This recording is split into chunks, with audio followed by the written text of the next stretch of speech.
And I have somebody who missed me yesterday. I know she's gonna say like, I didn't. Hi, Winnie. Hi. For the first time, be honest, did you miss me yesterday?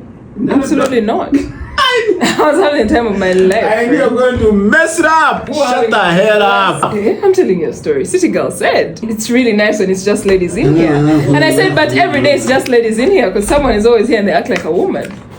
That's what I said. Yes, that's what she said. I was here. So Manchester United pulling out some strong moves and deciding against pursuing Emiliano Martinez after failing with a loan bid. I told you about that. Aston Villa seem to be really strong with the fact that they're not letting their best guys go. That's why the Oli Watkins situation is also a bit tricky right now. I don't think Unai Emery wants to play like that.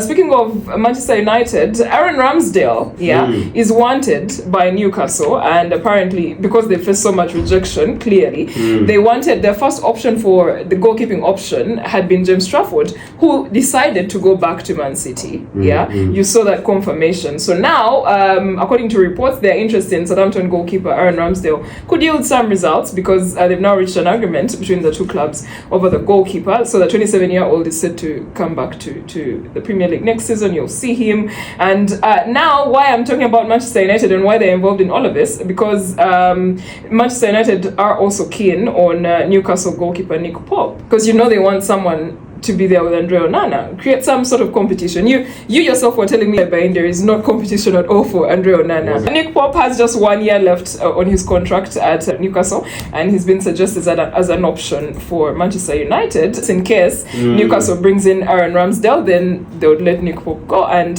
he might be your next best option. Luis Diaz completed his move to Bayern Munich. The official announcement is out, and the winger has signed for £65.5 million. They're expected to put part of that money into Alexander Isak and of course add a little bit more. And Luis Diaz leaves after 3.5 years with Liverpool, where he contributed 41 goals and 23 assists in 148 games. And they put out an official club statement or announcement, and Liverpool said Luis Diaz has completed a permanent transfer to Bayern Munich after 3.5 years with the Reds. Everybody at Liverpool thanks Luis for all his contributions during his time at the club and wishes him the best for the future. Diaz or You want me to choose? Yeah. Diaz. Me too. Yeah. That boy is good. I don't know why Liverpool. Also, there haven't been reports about him and his discipline. That's also another thing. So you know that somehow you have a... But both of them have to something in common here. Rashford and Diaz.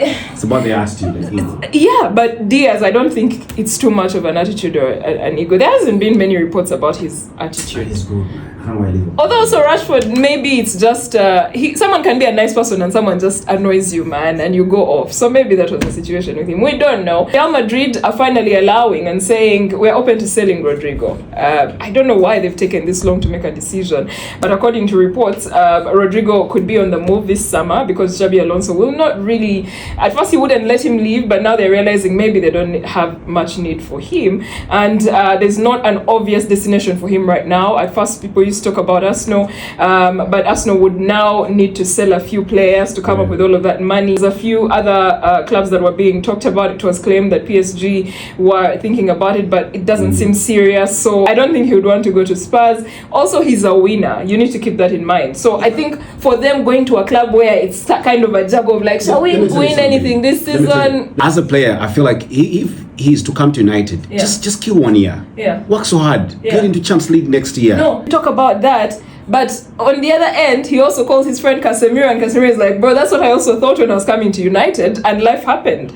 I don't think he would want that for himself. See, one thing I know, if you're a good player and you put on he's 24, he can't waste his years. If you're a good player and you put in a weak team, you can actually make the team look good. Or the team could pull him down. There's that. It can happen. There is that. Yeah, exactly. Jack Grealish might be headed to Napoli, and I think Antonio Conte has a lot of interest in Jack Grealish because he thinks him and KDB can can pair up together to make Napoli what he thinks it should be. His lifestyle off the pitch. Yeah.